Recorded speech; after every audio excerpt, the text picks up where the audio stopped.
women should feel empowered to hold each other up. We want to build a community to share other women's stories. Hi, and welcome to Tea with Tea. I'm Terri Lecheva, and this is my wonderful colleague. I'm Sarah Herrmann. Welcome. Thank you. We're so excited to be here. And we are bringing to you the Tea with Tea series, which this series is focusing on women in leadership. We want to create a community for like-minded and career-driven women within leadership positions, and to be able to share that with the rest of you. Yeah, absolutely.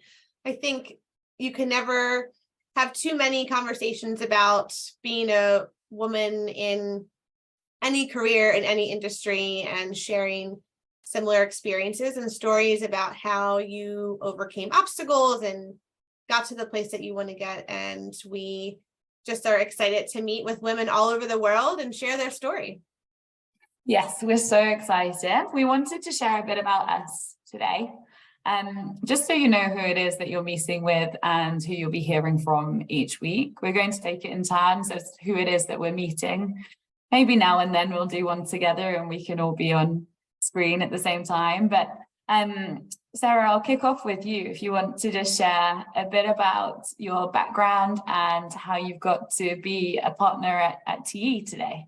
Yeah, thank you. So I'm a little newer at TE. I've joined in February. So it feels like longer already because it's just been a really quick sort of process getting involved and getting to know everybody. But I have been in the talent world for 15 years. I started in, traditional contingent staffing and went to a women-owned firm and was the 5th hire there and helped grow that company to, a really exciting place. And, I think in the last couple of years was really starting to think about, what is next for me. I think in our industry, you can get stuck sometimes feeling like you're on the hamster wheel. The job becomes mundane and you're doing the same thing over and over again. And, I really questioned like what was next for me. And so I actually made the brave decision to just to leave my previous firm and take some time off to just be a mom. I'm a mom first. I have 2 crazy boys and sort of take a recharge. I don't think we do that enough as women, and really think about what I wanted to do next. And I was introduced to TE, and I had never heard of Triton Exec before, but very quickly I was attracted to the brand and the people, and Terri was actually the second person I met with, and we just hit it off so quickly. I feel like we have so many common experiences and just similar outlook and approach. And I very quickly knew, this is definitely where I want to be. There's another like-minded person there who across the world, we have so much in common. And so I think too, that's sort of how this podcast came to be. We just, are passionate about the same things. And I think it's just been a great couple months so far. And I'm excited to grow this. I'm honored that I was asked. She asked me to do this like my first week. So I'm glad you have that much faith in me to start a podcast with me. And here we are. Yeah, I just knew. I was like, yes, Sarah would be great to do this. You're so true. So glad that you're here. I think it's so nice to have like-minded women to empower other women in the workforce. I think, especially in our industry, and I know that you've probably seen it not coming from, I guess, outside of a women-led organization, but for typically it is just so heavily male dominated that actually when you find someone that's kind of like your work person, it's so nice. As soon as I met you, I was like, yes, I'm so excited. This is good. This is what I need. I'm going to have somebody here who's kind of doing the same thing as me, especially like being in peer roles. It's really nice, I think, to have like that person. And I think obviously from thinking around this podcast is how can we then share this with others? Maybe they can take that into their own organizations or just into their own career, like you said, with kind of where you got with leaving your last place and then having a bit of time to think about what you wanted to do next. Like you say, not many people have that opportunity. So maybe if there's other people out there that are thinking about it, maybe throughout these theories, we'll be able to share some ideas with people. And I think too, like having the confidence to do that, right? It was scary, I knew in my gut what I wanted to do, but, imposter syndrome is so real. And, I felt like I was leaving a protected bubble that I had been in for 8 years. And it was a huge risk, it could have gone horribly wrong. I mean, especially given the market, I kind of felt like, what the heck are you doing? But sometimes the risk is, as they say, the reward is worth the risk. And so I'm happy that I'm fortunate enough, obviously I that's a privilege to be able to do that. And I'm very thankful I was able to do that. But I think, again, a big part of this for me is helping women feel confident in themselves and believe in their own. There was an article, I think, on Forbes that said, like, betting on your own career, right? And trusting yourself and believing in your capabilities and believing in your skills to go somewhere and leave something that you're comfortable and feel safe to go out in the world and find somewhere else, to try and have that success again. So enough about me. Terri, tell us about you. Well, I was just thinking that actually it was very similar in terms of our situations. I think actually where we both found ourselves was in a position of having built and grown something and been a part of something for, like, you 8, me 7 years. It's a long time there. You do get comfortable, you get happy in your own bubble. And actually part of me was really thinking about what am I going to do next? And then the other part of me was, why would I go anywhere when obviously I'm in such a good position and I'm really enjoying it here, and I do really like everyone that I'm working with, and what you can genuinely see what you've achieved during that time. But I think we're both not the kind of people that will stay somewhere if we know that there's more to give. And I think that was the other side of me, the curiosity. So when I was being approached about coming to Triton Exec, at the time, I just thought, am I crazy to go somewhere else right now? And actually, it is really good where I am.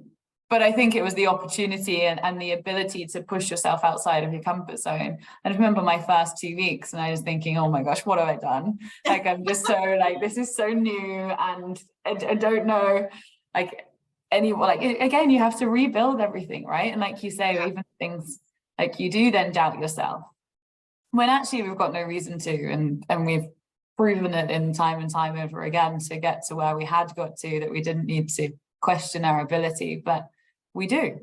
And so I think it's nice to just share that with each other too. So even when you were coming here, I think we just realized that we've been through a very similar journey. I've learned a lot. I think we're in a position where we've got a huge network that we can talk to and who can share many insights around obviously how they've got to where they've got to today.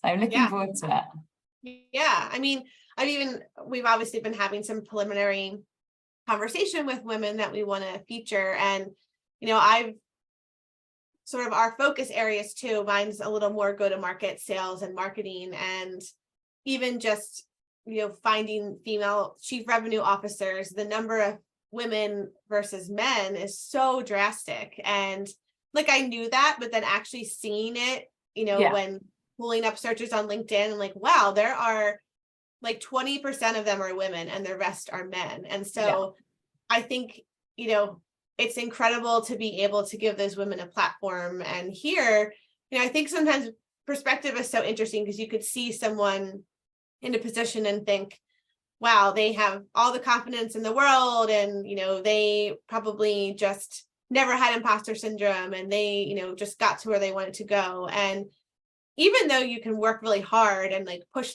through some of that, those feelings are probably still there, and so I think for me, like, learning where to go to work through that, like, there's not a handbook of here's how you overcome this, and you can go to panels, and you can go to webinars, and there's so much out there about these things. But I think hearing real stories and having intimate conversations about it is just so beneficial, because then you can see yourself in that person a little bit, and understand where to push yourself out of your comfort zone to go and get that advice, or, get that feedback maybe somewhere else that you might be more responsive to. And so I'm excited to hear what other people have done, because I know and to share what's worked for me too. I think we're both passionate about those things, and yeah, exactly that. I think we both are. And I know that obviously when we were connecting, you were sharing so much around the networks that you're part of and the different elements that you've looked at to try and build your network. And then obviously you being US and me being here, it's probably slightly different in terms of how we angle it, but actually we've still got the same kind of link back to how we go about it. But it is interesting to even just share those different perspectives, I think, around how we manage it, what we've done. And I think hopefully there's lots that our future guests will be able to share from a wider networking perspective that I think is really useful. My network being more corporate functions in HR, it is predominantly female led, which is great. And I'm glad that there's always the opportunity to have a female leader on the board, for example, which obviously in most cases, like you don't always have that. And I think being able to talk to those that have had those journeys and have got to where they are, I think is inspiring. But then if we look at the finance side, actually that is still quite male dominated. It's not necessarily more of a female angle. So I think there's different perspectives that we'll be able to share across both the GTM and the corporate function spaces for sure. And then I think background wise, it's quite broad for us, isn't it, in terms of who we typically talk to from a sector perspective. But again, that will bring different elements to the conversation.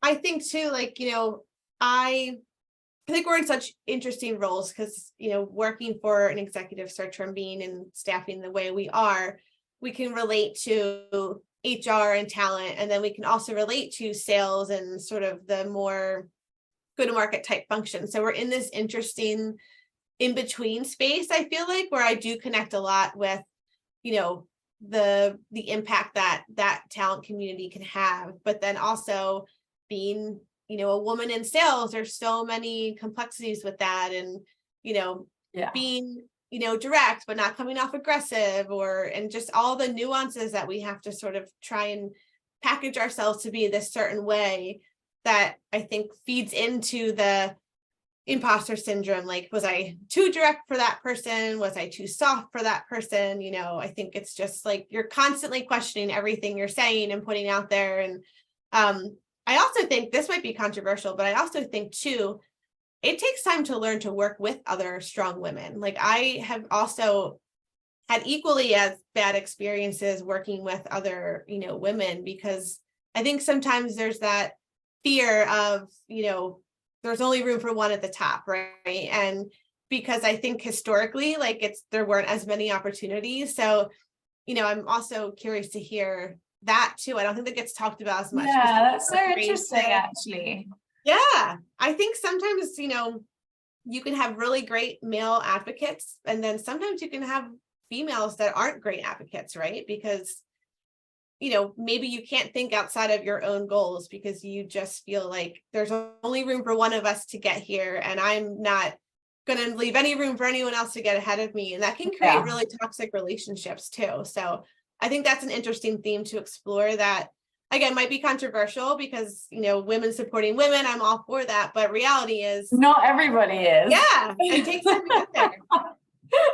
And it's like, do you have my back? And I think we automatically presume because of that there are people out there that would just, I guess, have your back, so to speak. And actually there's probably a bit of naivety and who, I guess, within that corporate realm, do you have to learn to manage that or think about it in a different way? And I think that is something definitely to think about. Yeah. I'm curious for you. I mean, what have been some resources or networks or things that you've done to sort of, give yourself confidence and take those risks and make those decisions? Like, were there key people in your workplace? Did you have to go outside of your sort of workforce to find those people to have those conversations? Like, what has worked for you? I definitely had to go outside, and so there are two main avenues that I went through, and I was really lucky being in the world of HR. I had an awesome coach And she was actually doing her training at the time, and it was a slight conflict. I was like, would you be able to coach me? We'd worked together for probably 5-6 years, and she had to go away and check. But it was actually really beneficial, the fact that she did know me and she'd known the journey that I've been on through in my old organization, that actually we got to a point where it was familiar, but not overly. But she could give me genuine advice by being consultative and being a coach in her field. And she's very much a career coach. Yeah, exactly. But at the same time, I think she kind of could see the concerns and where she could probably be a bit more empathetic than somebody who was completely objective. So I think there was quite a good mix. And then the other was more of a women in recruitment network and mentor. And we're still connected today. And she's been through lots of different avenues in her career. And we just really connect. I think, again, that connection thing is key, isn't it? I think, but she was really helpful. And at the time I was trying to figure out what to do. And then it was about 2 weeks later, I was like, okay, I'm just going to go for it. But it was very much her that was helping me to get to that. I love that. The point in my mind where I knew what I did and didn't want. She was very good at things like goal setting and being able to work backwards, which, to be honest, until I'd had those resources, I didn't really do much of my own individual goal setting. Whereas now I do them on a daily, weekly, monthly, yearly basis. So, and then I work backwards. I love that. And I'm actually just in talks of potentially getting into a network here, but obviously I think I can lead to you to talk about that, because I know that was quite key for you. It's funny because I think like 5 years ago, Sarah would roll her eyes at like a coach, you know, a life coach or professional coach. And now I'm like such an advocate for it because, I mean, I got a lot out of it. So I also went external, joined, you know, a professional women's networking group. And for me, it was all about the objective feedback. You know, I think, again, when you are somewhere for so long, it's really hard sometimes to be objective because there's so much history, close friendships, you know, and admittedly, I'm a person that I struggle with that. It's really hard to, when you have those blurred lines, to suddenly flip the switch. And I just started to really struggle with that. And so I knew I wanted to get objective feedback on, you know, myself, like I had my own growing to do, and I was not perfect by any means. And so working with this group of women, and not only were we at similar levels, but just struggling with the same things and working towards the same things and really learning how to maneuver and react to things and just different perspectives, right? That I was really helpful to hear. And then working with this coach this sounds so dramatic, but like literally I felt like life-changing for me. Like and coaches will hate that I say this, but coaching and therapy for me, like there were so many common themes that I feel like came up. And again, I think it's the ability to hear sometimes feedback about yourself that's not great from an objective person, that you don't feel like you have to read between the lines or think that where like, oh, this person's mad at me. Like, it's just, this is reality. Like, these are things you need to work on, and let's work on them. And so I think for me, like learning what I needed, right? What did I need at this point in my life, this point in my career? What do I need from a leader? What do I need from an organization? And it helped me realize that those things just weren't where I was anymore. And that's nothing negative about anybody else. It's just where I have grown to and where I was and my priorities, they just weren't aligned anymore. And I think, you know, I, for some reason, like needed that person to not to validate, but to just, you know, help me to realize like, these are your habits, you know, these are things I'm hearing, like, these are things that you are struggle with. And these are things that you really are excited about and motivated by. And it's just having the knowledge, you know, and having a much clearer picture of it is what helped me really be able to make that decision. And so I think if I had known all of this 5 years ago, I wonder where I would be now, or like what would have changed and things that would have been different. And so again, like I think other women who might think, I can't benefit for that. Or sometimes too, it's like, well, I'm not even senior enough for that to need that. But at any point in your career, like the sooner you get it, the better, right? It also helps you just be a better person, I think. Yeah. And I particularly think having access to all of these types of conversations earlier, and it doesn't mean you don't have to be a leader to be able to listen to this podcast, but hopefully you can listen to some of the sessions that we're going to have and be like, wow, that was great. Even just one little thing, we hope that you can take away just something and you think that was insightful, that was useful.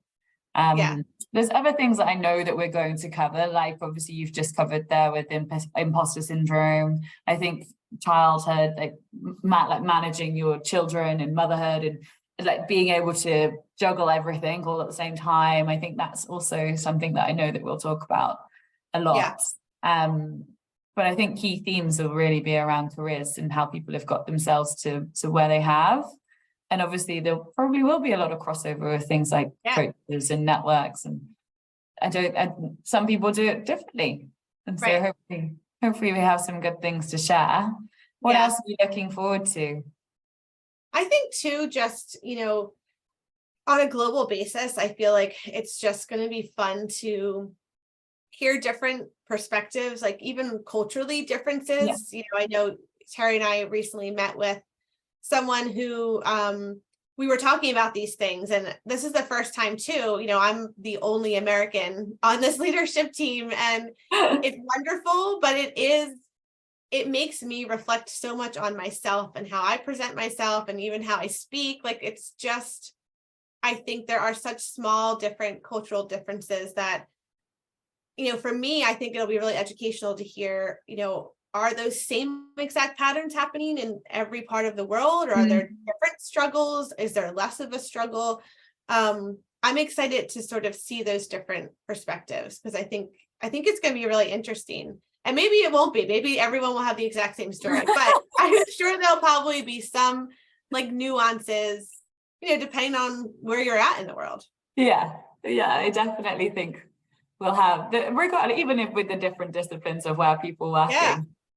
That will just bring some different context. But I'm looking forward to it. I hope everyone else is too.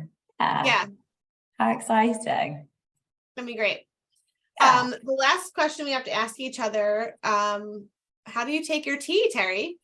I take my tea, what we call here in England, like a builder's tea, but without the sugar. So a breakfast tea with a dash of semi-skimmed milk. How do you take your tea, Sarah? So specific. I admittedly am like majority of a coffee drinker, but I do in the winter and fall, I like my tea. I usually just have a regular, I guess it's English breakfast or just like a plain tea. I don't know. I sound so American. But I love a lot of lemon, and my husband's coworker makes his own honey, and it's the best honey in the world. And then I put a little sprinkle of cinnamon in. It's like super beautiful, but it's very good. That sounds like a Halloween style tea. Yeah. Sometimes maybe it's a hot toddy if it's, like a Friday night, but I mean, why not? Well, we are looking forward to the next few sessions and to connecting with everyone. We hope you enjoyed our intro.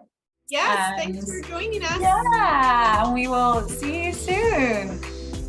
Talk to y'all soon. Bye. Bye.